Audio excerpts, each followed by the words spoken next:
Today's subject is precipitation. I'll let my science geeks explain. Hello, my name is Geek Cuthbert, and today you are observing something marvellously divine. Today we are making a precipitate. We are mixing two colourless liquids, which are potassium iodide and lead nitrate. That's right, Geeky. The two clear solutions react together to produce a cloudy yellow solution. The tiny yellow particles formed during this reaction are the precipitate. They're insoluble in the new solution. This precipitate is lead iodide. The other compound formed is potassium nitrate. This is soluble and so remains in solution. Given time, the yellow lead iodide particles sink to the bottom of the solution, Thus leaving you with a yellow what is it? Precipitate! A yellow precipitate. Thank you, and please enjoy. Here's the equation showing the reaction. The potassium iodide solution used in this reaction is known as the precipitant. Here it causes the lead ions to join with the iodide ions to form the precipitate. Oh, and don't forget, like all chemical equations, it must balance. Precipitation! Oh yeah, you should care. Yeah, why? Because it helps to get gold and stuff out of ores and silver and stuff like that. This clip will show you. It's very modern. You'll like it. In this furnace, the gold precipitate is refined into crude bullion by melting. The impurities are removed by the slag. Gosh, that's not very politically correct, mate.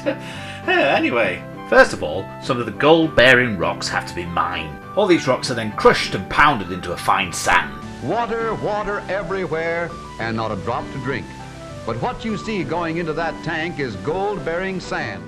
In this process here, sodium cyanide solution is mixed with a finely ground rock from the mine so that gold cyanide solution is produced. Zinc metal is then added, which precipitates out the gold. The zinc metal and other impurities are then removed using sulfuric acid, leaving a gold sludge that is generally smelted into an ingot and then shipped to a metals refinery for final processing into 99.99999% pure metal gold. All working together so that 4/10 of an ounce of gold may be wrested from 1 ton of ore.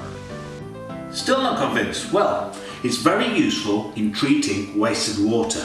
Water wasted at home and water used in industry has to be cleaned and purified before it can be released back into the environment. I'll let my science Can be geeks made by explain. mixing appropriate solutions of the ions so that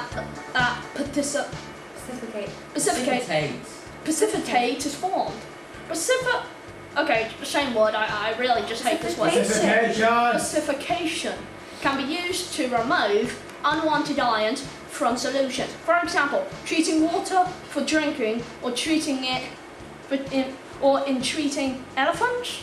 Effluent. Effluent. Okay. Effluent. Oh yes, effluent. Effluent. Precipitation. Precipitation, sir. These words I seriously hate. Sometimes I hate my job. Now, where was I? Everybody hates this job. Who doesn't? It's funny though, but you have to expect that. Yes. And Actually, thank you I think for it'll be watching easier if I just do it Science Geeks. myself. Cue the VT. Is it VT?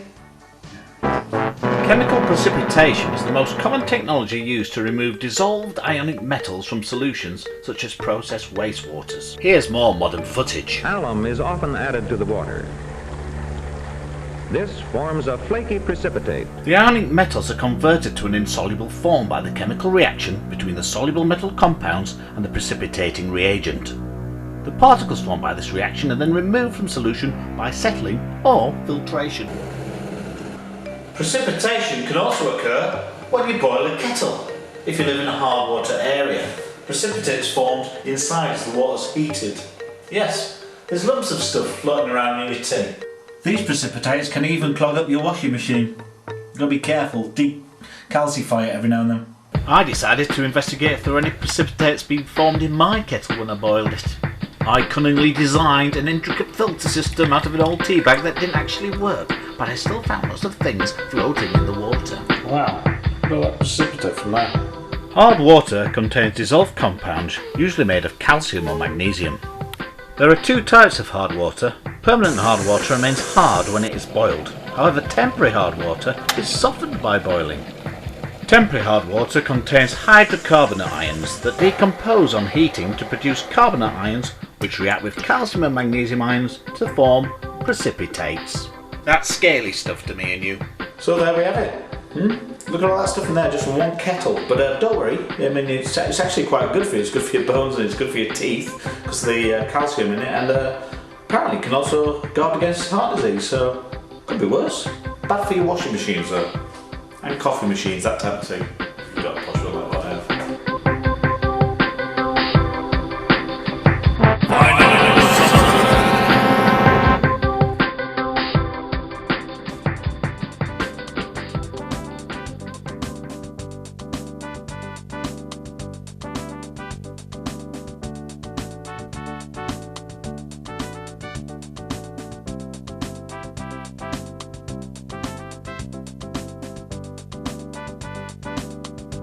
Next!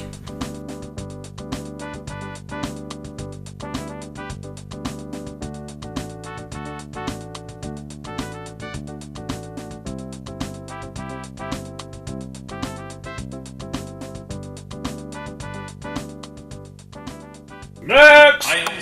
I need a medical here. 25/5 Science Geek Lucy. I need your assist. Wait, not those two. Wait,